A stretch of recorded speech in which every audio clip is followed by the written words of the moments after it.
Today we need to talk about the Druze, which the Druze is a word, it came from one person. The Druze, as in Muwahidun, not the Druze, which I want to explain a little bit later on, the word Druze from where it came from.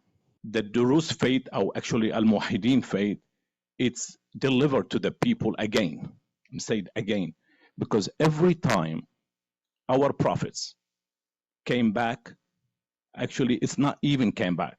They're not spirit. They are people like us, die and drink and eat. But they are the best people ever believe, as in prophets, which mean they die and they're reborn. But they have the knowledge and the wisdom and the spiritual connection with God. And every time they come back or they reborn again, as we know where they are, they deliver the same message. Believe in God, only God, one God. And the God we believe, we cannot merge with them. We cannot be with the God. It's a God, it's complete. It's a God, he's absolutely fair and completion. Because of that, we come in back in again and again. I'm gonna go back a little bit, probably 354 million years ago. That's how we believe the human race start the first 1 million years, or the same level. Every human being born on earth, it's muwahid. That's mean believing one God. After the 1 million year, start the greed play role in the humanity. And then that time, start God send them messenger, prophets, to bring them back to the unity and believing one God. You see how many times we born and reborn and we born and reborn. It's 344 million years ago. Maybe for some people it's really hard to believe. Maybe some people they could, it's too much. It's no way. That information is not accurate. If we go back a little bit to 20 years ago, we believe the human being is probably 10,000 years old. Now we start finding fossils here and there, 100,000, 200,000, 300,000, and even we don't know. I have so many civilizations before us. It's a came and they have a more advanced than us and disappear. Why? We have a lot of questions. I have a lot of answer to answer that. And about the Druze mark, it's coming from philosopher to the wisdom.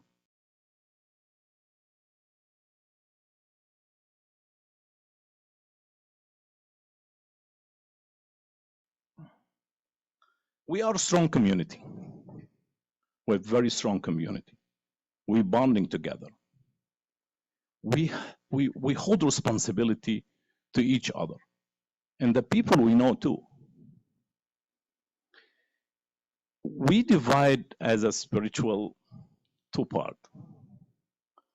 The people, we call it Jahal, which mean they not into religion, and the people call it Aqal, those people that are traditionally follow the path of the religion and every meaning and the way they dress, the way they live their life, the way they eat, the way they drink, the way they work every day. Everything have a little bit criteria. As in Jahal, which we not follow that criteria. We can drink and smoke, but when we get to the point to know the religion, we should be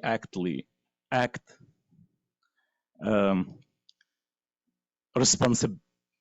We're responsible for that, to be able to avoid everything harm the body, harm the mind, and shift us from the reality to somewhere else. That's why the cigarette, the alcohol, that's not good.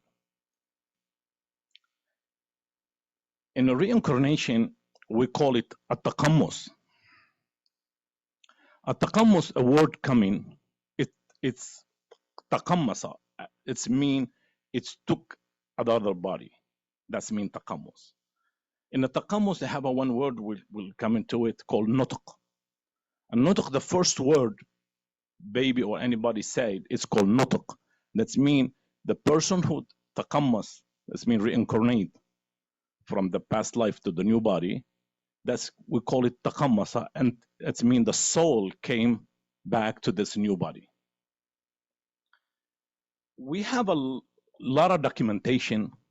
It's a proof the real belief or the real reincarnation in our culture. It's thousands of cases. Every day you walk around, if ask anybody in the Druze culture, if he's reincarnated or he's one of his family, or at least he knows his neighbor or his cousin, knows someone. I mean, it's a very close culture.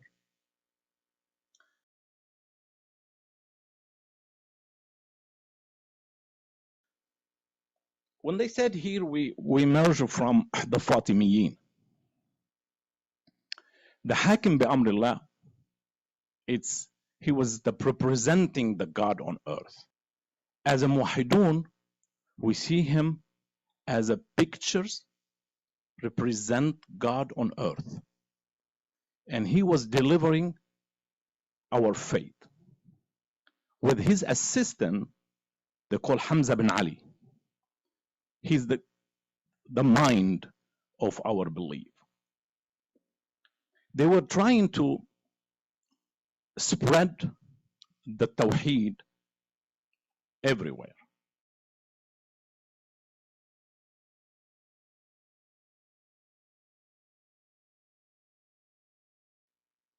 We have 5 prophets. Each one of them took one area globally. Some of them in charge in the Middle East, some of them in charge to Europe, some of them in America, some of them South America.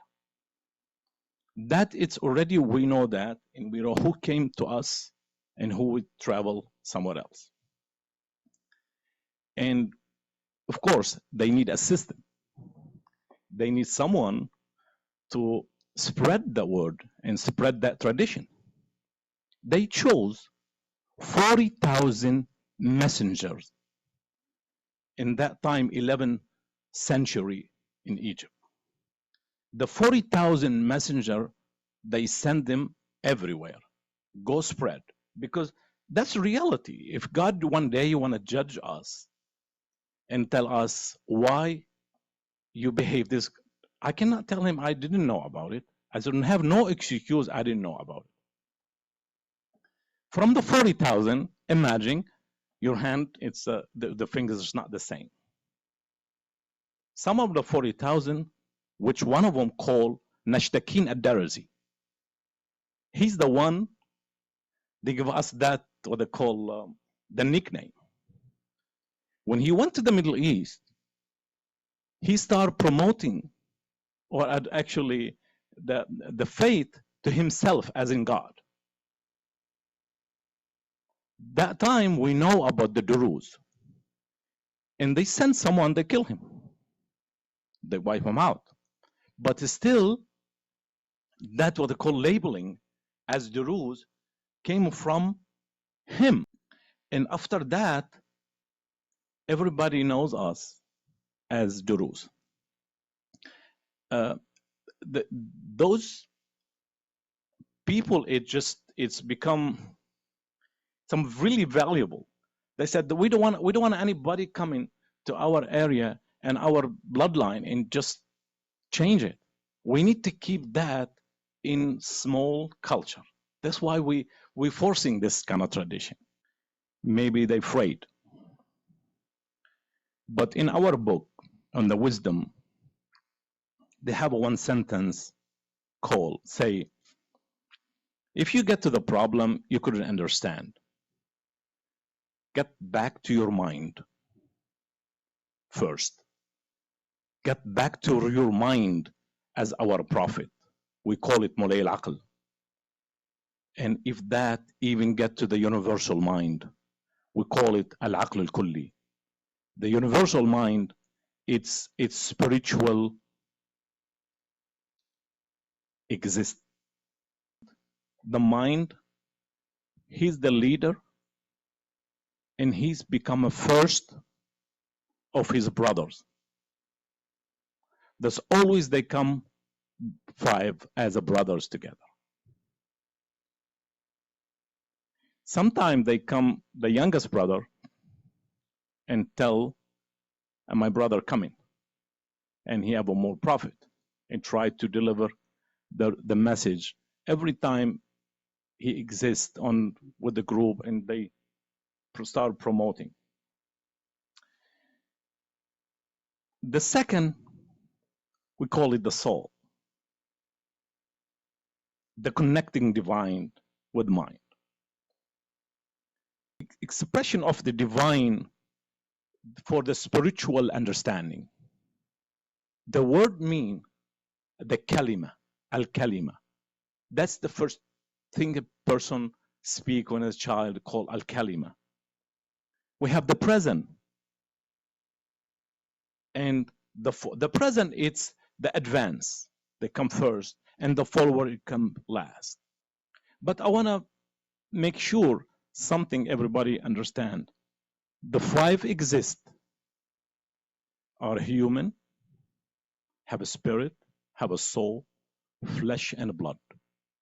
But the different from anybody else on earth, as we believe, each one of the hudud, each one of the prophet, he connect with one spiritual prophet.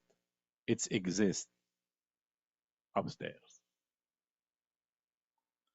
That means the knowledge for each one of us have the connection with the spiritual prophets, which the lead of the spiritual prophet call the universal mind. That's the real translation, but it's not. What we translate here, the language, it's not accurate. This is why I'm trying to use word muwahhidun instead the Druze as much as we can for all the paper in the future. Because that's real. We are Druze as just a nickname, or Druze is just, it's a labeling us. We are muwahhidun. We believe in as in one God. It should be one, only one God. Where they are, we have Lebanon, Syria, Israel, and of course, Israel, United States, Europe, everywhere. But also, that's also one more information, we believe we are somewhere else too. We are somewhere else in the places on earth. We don't know about it. The core of the Druze, it's absolutely believing God, absolutely believing one God. We close faith, as I explained a little bit earlier. We are close faith. We are loyal. We absolutely loyal. Loyal to the friends. Loyal to the land we live. We have a very highly respect the woman. We consider the woman absolutely, it's an equal in a mental, in a position to man. Of course, the woman cannot play the role of the man. That's absolutely we exist. For many reasons, for healthy reason, for what they call cultural reason. I mean, it just, if the man working all day and just coming, I mean, the women working the same, and you see how much conflict will be each other. And also the way our life set up in the Middle East, it's in the villages, let's call it this way. It's not set up to be women work much, but absolutely right now we have a plenty new generation. They are very highly educated. I believe 20 years ago in the village to have 2 people, 3 people having a PhD and a doctor. Now we have probably about 200 between girls, women, and men. And the new generation, it's just absolutely going to the education, going to the really different new lifestyle. We believe the nafs, we talk in the soul here. When the person die, immediately go to new body. We call it, it's a blink of the eye. It's just the way the eye blink, the soul move from body to body. unlike other tradition, they have a space, maybe they go somewhere. And in our culture, we believe in loved one always come back to our culture. And we have so many examples in my area, my friends. One of them, he's my teacher.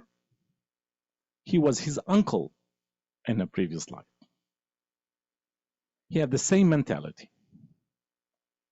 As Carol mentioned, me and Carol and Dr. Jim, we were doing those research Dr. Ian Stevenson done 50 years ago. We met those guys, the ones Dr. Stevenson interviewed them a long time ago. One of them called Imad, and one of Rabia. On Rabia, we have 2 papers on Rabia. It's just hopefully coming soon. When I saw Imad, I interviewed Imad. He have the same personality, the same behavior, the way he expressing himself in the past life, in the present, exactly the same. There's so many examples. I want to go back a little bit. What got me back to the psychology, and what got me back to the reincarnation, which back then I never look at it. I look at it as a fun. I lost a brother 20 years ago. He was 42. He was reincarnated 3 lives. I was jealous. When he go see his mom, and I said, why don't I have 2 moms? I mean, he have a brother, he have a wife, he have a children. And his children love him so much. And even he attended one of the wedding his son, and he stood next to him.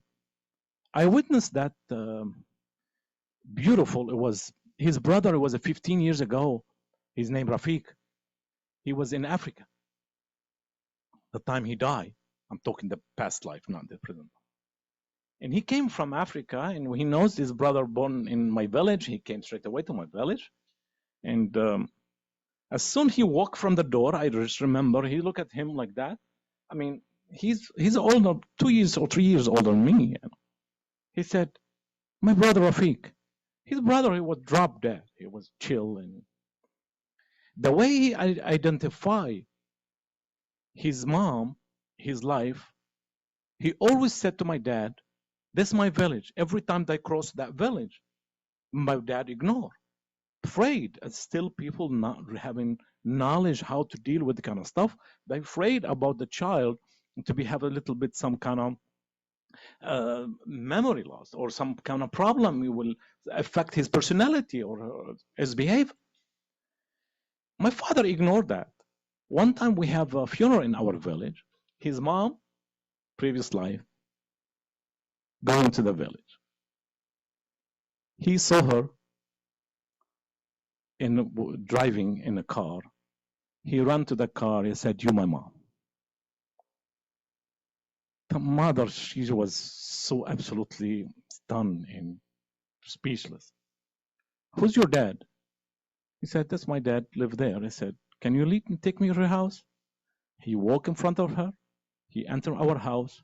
My father, 2 minutes later, he saw like 4 or 5 people coming. He was shocked. I mean, who's this people coming to my house? And he started identify his family, his wife, his brother. But something got really my attention after my brother died. Because he died at age 42. The previous life, at age 43. Even the third life, it was another village also at the same age at the 43. I never thought about that. After he died and I started his memory, his face, it came to my mind all the time. And I can just, every time I close my eyes, I see my brother. I see my brother who was sitting on a chair and how he's laying his head and how his behavior. He was curious in his life. He don't care about anything else. He never looked for future. And I never thought that before. I was always blaming him. Why you don't want to do business together? Let's open some business. And I never thought about that. But after I lost him, I started my memory getting back. I said, no, it's something wrong. We need to help those people remembering and they couldn't express themselves. We need to be the guide for those people to help. That's why I entered psychology as much as I can to able to understand how we can able to help and navigate, even for our practice, even for our research, and even for our writing. We need to provide a lot of people those information. Not necessary to everybody remember, but it's good to when some people read what we write or what we search about, said, hey, maybe this answer my question, the one always in my mind. I did explain something about that because the traditional between the Druze and other culture, which other culture, they have a little bit different belief, which I fully respect and really understand. Our culture, definitely, we believe in one divine. We believe the human can be born and die and reborn as a human. Because it's logical for our belief. I mentioned word nutq. We call it nutq. That means when the child speak. Before even the nutq, which most of us know the behavior, the children sometimes behave in a weird way and we couldn't understand as parents. They're so difficult to deal with. Nothing they like. They really have a hard time to adopt the life, the new life. Because we believe in one sentence said, it's a big soul in a small body, which is true. The soul, no size for the soul. I mean, because souls cannot grow. It's a big soul. It's a small body. And this is body still fighting to understand that soul and trying to adopt that life to be really understanding or believe I'm a new life. I'm not still a soul. I'm still not a big man. I have a cousin. He was a general. And he acted like a general. He was 2 years old. He never let his mom do anything. He need all his clothes to be tied and clothes and fixed and ironed in a certain way. For 7 years, he looked at the mom. He said, "You're not my mom." Look how much hard for the parent. He said, "No, you're not my parents." Between 2 to 5, spontaneously delivering or remembering or talking. Before, of course, the taboo and the family and said, no, don't say that. No, don't do that, which also them is really wrong. Either way, it's just ignore them wrong and force them to stop. It's wrong. And just everything is sometimes have a side effect. And I believe it's a long side effect for the personal life. Maybe you can recognize it, but definitely have a something inside. And people on the start remembering faces or remembering places. And those details they give is absolutely great. I met a guy last year, child. He's a 6 years old. His mom called me and said, his friend called me and said, maybe your brother, this is your brother. He was in the United States. I said, okay, I want to go see. I took an appointment. I went home and stay everybody there. And the guy, I said, don't force him. Let him, give him a chance. 15, 20 minutes later, the boy himself came to me, started shake my hand and sit down next to me. He started speaking English to me. He never went to school. Absolutely, his English phenomenal, beautiful, even better my English. And he said, I live in the United States. I have a chain of restaurants. He used two words. It's took me 10 years, and I'm here. I live here to understand what's that word, or to heard it. One of them, he said, "I have a mansion. I have a windows in my mansion." Which word mansion? It's not many. It's not many people knows that. And it's a fireproof and bulletproof. I have a 3 Ferrari in my garage. I said, okay. And it's heaps good. He used word heaps good. And I started talking with him, and just he's a beautiful child.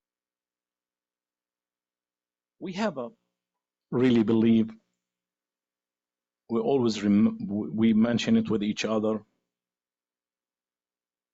He who knows himself, he knows the Lord.